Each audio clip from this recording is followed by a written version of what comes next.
जब हम पंचायती राज के बारे में सोचते हैं ना, तो एक तस्वीर है जो शायद सबके दिमाग में आती है। हाँ, वो बरगद के पेड़ वाली। बिल्कुल, एक बरगद का पेड़ है, उसके नीचे कुछ सरपंच बैठे हैं और वो गांव वालों की समस्याएं सुन रहे हैं। ये एक सदियों पुरानी तस्वीर है। लेकिन आज हम ये समझेंगे कि ये जो एक सामाजिक परंपरा थी, इसे एक संवैधानिक व्यवस्था मतलब संविधान में दर्ज एक अधिकार बनाने की जरूरत आखिर पड़ी क्यों? और ये कहानी बहुत दिलचस्प है। ये सिर्फ एक कानून बनने की कहानी नहीं है, बल्कि सत्ता को दिल्ली और राजधानियों से निकालकर गांव-गांव तक पहुंचाने की एक लंबी लड़ाई की कहानी है। अच्छा। हमारे जो स्रोत हैं वो दिखाते हैं कि ये विचार कितना पुराना है, आज़ादी के वक्त इस पर कितनी, आप कह सकती हैं, तीखी बहस हुई और कैसे दशकों बाद इसे वो शक्ल मिली जो आज हम देखते हैं। तो हमारा मकसद जमीनी स्तर पर लोकतंत्र यानी ग्रासरूट डेमोक्रेसी की इस पूरी प्रक्रिया को समझना है। बिल्कुल, और ये भी कि आज इसके सामने क्या चुनौतियां हैं। ठीक है, तो सबसे पहले इसी बुनियादी सवाल पर आते हैं। पंचायत मतलब 5 लोगों की सभा, ये विचार तो हजारों साल पुराना है। हाँ, बहुत पुराना। तो जब ये व्यवस्था पहले से चली आ रही थी, तो फिर 1992 में संविधान में संशोधन करके इसे कानूनी ढांचा देने की क्या जरूरत आन पड़ी? ये बहुत अच्छा सवाल है। देखिए, पहले ये एक सामाजिक संस्था थी। इसकी ताकत परंपरा पर, सामाजिक सम्मान पर टिकी थी। लेकिन उसकी कोई कानूनी गारंटी नहीं थी। मतलब राज्य सरकारें जब चाहे इन्हें बना सकती थीं, जब चाहे भंग कर सकती थीं। चुनाव सालों तक टल जाते थे। अच्छा। 73वें संविधान संशोधन ने इसे एक संवैधानिक दर्जा दिया। इसका असली मतलब समझने के लिए एक उदाहरण लेते हैं। मान लीजिए आप बाजार से कोई खाने की चीज खरीदते हैं। ठीक है।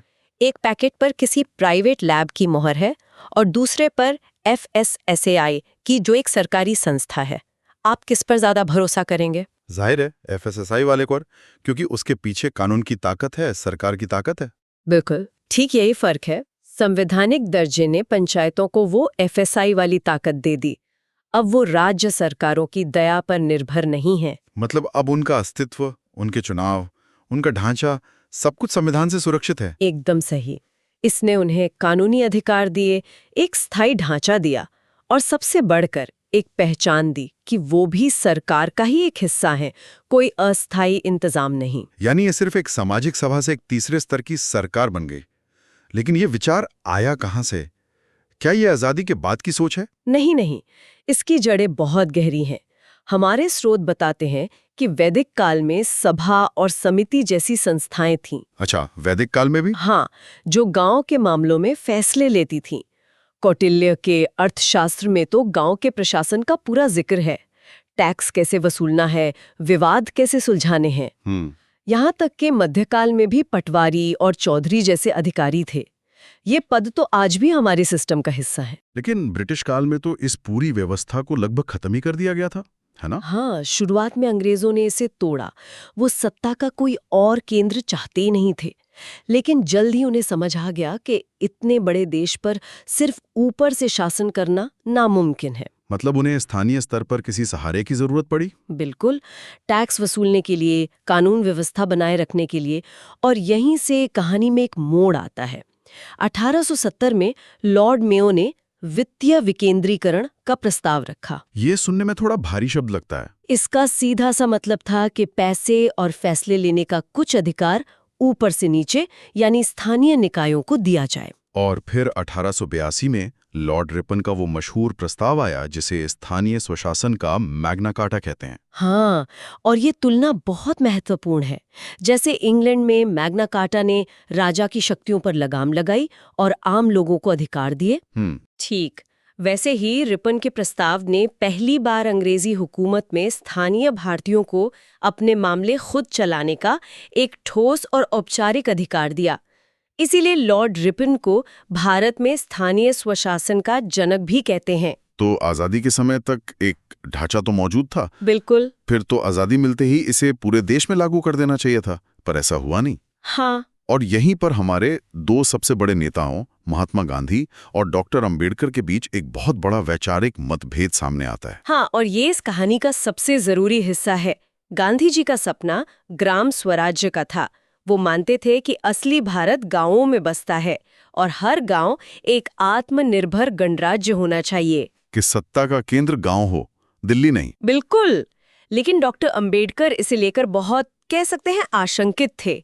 उनका अनुभव तो बिल्कुल अलग था। सही बात है। उनका मानना था कि गांव पिछड़ी सोच, जातिवाद और शोषण के गढ़ रहे हैं। उनका तर्क था कि अगर इन पंचायतों को बिना सोचे समझे सारी शक्ति दे दी तो ये ऊंची जातियों के हाथ में दलितों और पिछड़ों के शोषण का एक और हथियार बन जाएंगी। ये तो बहुत बड़ा वैचारिक मतभेद है। एक तरफ गांव को लोकतंत्र की इकाई बनाने का सपना और दूसरी तरफ उसी गांव में शोषण का डर। तो संविधान सभा ने इस दुविधा को कैसे सुलझाया? संविधान सभा ने एक बीच का रास्ता निकाला। पंचायती राज को मौलिक अधिकारों की तरह अनिवार्य नहीं बनाया। अच्छा। इसे संविधान के अनुच्छेद 40 में रखा, जो राज्य के नीति निर्देशक तत्वों यानी डीपीएसपी का हिस्सा है। जिसका मतलब था कि ये सरकार के लिए एक सलाह थी, एक लक्ष्य था, लेकिन इसे लागू करना कानूनी रूप से अनिवार्य नहीं था। बिल्कुल। ये एक तरह से गांधी जी के सपने को सम्मान देना भी था और डॉक्टर अंबेडकर की चिंताओं को नजरअंदाज न करना भी। तो आजादी के बाद पहली ठोस कोशिशें क्या हुई? तरह असफल रहीं। क्यों? क्या वजह थी? वजह थी क्लासिक टॉप टाउन अप्रोच। योजनाएं दिल्ली में अधिकारी बना रहे थे और उन्हें जमीन पर लागू करने की कोशिश कर रहे थे, बिना ये समझे कि गांव की जरूरतें क्या हैं। ये पूरी तरह से नौकरशाही के जाल में फंसकर रह गया। तो जब ये शुरुआती कोशिशें फेल हो गईं, तब क्या हुआ? यहीं से उन प्रसिद्ध समितियों का दौर शुरू होता है ना? है ना? एकदम सही।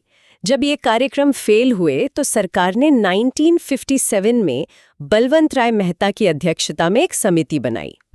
इसी समिति ने लोकतांत्रिक विकेंद्रीकरण का ऐतिहासिक सिद्धांत दिया।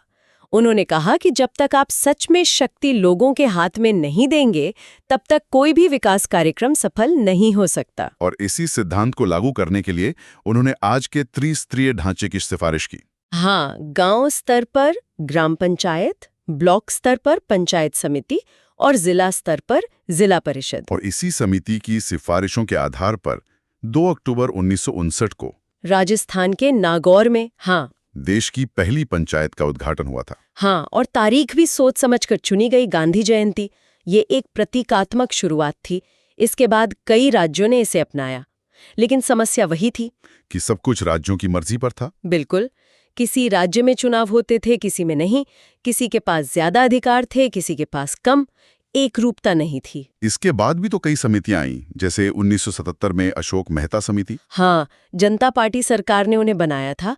उन्होंने कुछ अलग सुझाव दिए, जैसे 2 स्तरीय ढांचा, लेकिन सरकार गिरने की वजह से वो सिफारिशें लागू नहीं हो सकी। तो असली बड़ा मोड़ कब आया? असली बड़ा मोड़ आया 1986 में एलएम सिंघवी समिति के साथ। अच्छा, तो इतने सालों के अनुभव के बाद सिंघवी समिति ने ऐसा क्या कहा जो पहले नहीं कहा गया था? सिंघवी समिति ने पहली बार पुरजोर तरीके से कहा कि इन सारी समस्याओं की जड़ एक ही है, पंचायतों के पास संवैधानिक दर्जे का न होना। उन्होंने कहा कि जब तक आप इसे संविधान में नहीं लिखेंगे, जब तक इसे कानूनी संरक्षण नहीं देंगे, तब तक ये राज्य सरकारों की राजनीतिक इच्छा शक्ति का खिलौना बनी रहेंगी। ये तो एक गेम चेंजिंग सुझाव था। बिल्कुल, क्योंकि अब बात सिर्फ सलाह मशवरे की नहीं, बल्कि संवैधानिक हक की हो रही थी। और इसी सिफारिश ने 73वें संविधान संशोधन की नींव रखी, जो 1992 में पारित हुआ। चलिए अब इस संशोधन की गहराइयों में उतरते हैं। इसने जमीन पर असल में क्या-क्या बदला? इसने पूरे सिस्टम को बदल दिया। सबसे पहले तो, जैसा हमने एफएसएसआई के उदाहरण में समझा, इसे संवैधानिक दर्जा मिला। इसके लिए संविधान में एक पूरा नया अध्याय भाग 9 जोड़ा गया और साथ ही एक 11वीं अनुसूची भी जोड़ी गई, जिसमें पंचायतों के लिए 29 विषय रखे गए। 29 विषय? मतलब सिर्फ नालियां साफ करना और बत्तियां लगाना नहीं, बल्कि इससे कहीं ज्यादा। बहुत ज्यादा। इसमें स्थानीय सड़कें बनाना, पीने का पानी, स्वास्थ्य केंद्र, प्राइमरी स्कूल चलाना, महिला एवं बाल विकास जैसे बड़े और महत्वपूर्ण काम शामिल हैं। फिर त्रिस्तरीय ढांचा भी अनिवार्य कर दिया गया। हाँ, बलवंत राय मेहता समिति का वो ढांचा अब हर राज्य के लिए अनिवार्य था। सिर्फ उन राज्यों को छूट दी गई जिनकी आबादी 20 लाख से कम है, वो बीच का स्तर छोड़ सकते हैं। इस व्यवस्था में ग्राम सभा की भूमिका को बहुत अहम बताया जाता है। वो क्या है? ग्राम सभा इस पूरे ढांचे की आत्मा है। ये गांव की अपनी संसद है। गांव का हर वो व्यक्ति जिसका नाम वोटर लिस्ट में है, वो इसका सदस्य है। अच्छा। ये सिर्फ 5 साल में एक बार वोट देने वाली भीड़ नहीं है, बल्कि एक ऐसी इकाई है जिसे गांव के विकास कार्यों पर चर्चा करने, योजनाओं को मंजूरी देने का अधिकार है। ये प्रत्यक्ष लोकतंत्र का सबसे बड़ा उदाहरण है। और चुनावों को लेकर जो अनिश्चितता थी, उसका क्या समाधान निकला? उसका भी स्थायी समाधान किया गया। अब हर 5 साल में नियमित चुनाव कराना अनिवार्य है। और ये जिम्मेदारी राज्य सरकारों से लेकर एक स्वतंत्र संवैधानिक संस्था राज्य चुनाव आयोग को दे दी गई, ताकि चुनाव टाले ना जा सके। लेकिन जो सबसे क्रांतिकारी बदलाव माना जाता है वो था आरक्षण का प्रावधान। उसने सामाजिक समीकरणों को कैसे बदला? ये वाकई एक सामाजिक क्रांति थी। डॉक्टर अंबेडकर की जो चिंता थी ना, उसे यहाँ संबोधित किया गया। कैसे? अनुसूचित जाति और जनजाति के लिए उनकी जनसंख्या के अनुपात में सीटें आरक्षित की गईं। लेकिन सबसे बड़ा कदम था महिलाओं के लिए कम से कम 1/3 सीटों का आरक्षण अध्यक्ष पदों पर भी। ये तो बहुत बड़ा कदम था। सोचिए, एक ऐसे समाज में जहां महिलाएं घर से बाहर निकलने में भी हिचकती थीं, उन्हें गांव की मुखिया बनने का कानूनी अधिकार मिल गया। इसने लाखों महिलाओं को सीधे राजनीतिक प्रक्रिया में शामिल किया। ये पूरा ढांचा सुनने में तो बहुत मजबूत और आदर्श लगता है, लेकिन क्या ये हर राज्य में एक जैसा प्रभावी है? क्योंकि अनुभव तो ये बताता है कि केरल की पंचायत और मान लीजिए उत्तर प्रदेश की पंचायत की शक्तियों में जमीन आसमान का फर्क है। और यहीं पर इस कहानी का सबसे बड़ा पेंच सामने आता है। अच्छा। संविधान ने एक मजबूत कंकाल तो बना दिया, लेकिन उसमें मांसपेशियों और खून भरने का काम, यानी असली ताकत देने का काम राज्यों पर छोड़ दिया। मतलब? इस कानून के प्रावधानों को 2 हिस्सों में बांटा गया है, अनिवार्य और स्वैच्छिक। अच्छा, ये अनिवार्य और स्वैच्छिक प्रावधान क्या है? इसे थोड़ा और आसान भाषा में समझाइए।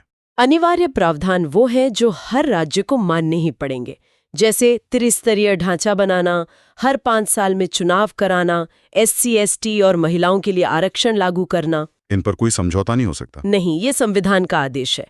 लेकिन फिर आते हैं स्वैच्छिक प्रावधान। और यहीं पर राज्यों को अपनी मर्जी चलाने की छूट मिल गई। बिल्कुल, जैसे पंचायतों को वित्तीय अधिकार कितने देने हैं, 11वीं अनुसूची के जो 29 विषय हैं, उनमें से कितनी शक्ति पंचायतों को देनी है, ये सब राज्य विधानमंडल तय करता है। इसका मतलब ये हुआ कि जिस राज्य की राजनीतिक इच्छा शक्ति मजबूत है, वो अपनी पंचायतों को ज्यादा अधिकार देता है। और जहां नहीं है, वहां पंचायतें सिर्फ नाम की रह जाती हैं। यही वजह है कि केरल, कर्नाटक जैसे राज्यों में पंचायतें बहुत शक्तिशाली हैं, क्योंकि वहां की सरकारों ने उन्हें वित्तीय और प्रशासनिक अधिकार दिए हैं, जबकि कई अन्य राज्यों में पंचायतें आज भी फंड्स और अधिकारों के लिए ब्लॉक ऑफिस के चक्कर काट रही हैं। तो आज हमने पंचायती राज के इस पूरे सफर को बहुत गहराई से समझा। एक सामाजिक परंपरा से शुरू होकर गांधी और अंबेडकर की महान बहस से गुजरकर ये एक संवैधानिक व्यवस्था बनी। ये व्यवस्था भारत को सिर्फ एक प्रतिनिधि लोकतंत्र से सहभागी लोकतंत्र की ओर ले जाने का सबसे महत्वपूर्ण कदम है, जहां आम नागरिक भी शासन में भागीदार बनता है। एकदम सही। और अंत में हमारे श्रोताओं के लिए सोचने वाली बात यह है कि विकेंद्रीकरण का ढांचा तो संविधान ने दे दिया, लेकिन असली शक्ति का हस्तांतरण, जिसे 3 Fs कहा जाता है, फंक्शंस, फंड्स और फंक्शनरीज, यानी कार्य, कोष और कर्मचारी, ये आज भी एक अधूरा सपना है। ये काफी हद तक राज्यों की राजनीतिक इच्छा शक्ति पर निर्भर करता है। तो सवाल ये उठता है कि संवैधानिक इरादे और जमीनी हकीकत के बीच इस बड़ी खाई को कैसे पाटा जा सकता है? बिल्कुल, और इसका जवाब शायद सिर्फ कानून में नहीं, बल्कि जमीनी स्तर पर और ज्यादा जागरूकता और राजनीतिक दबाव बनाने में छिपा है।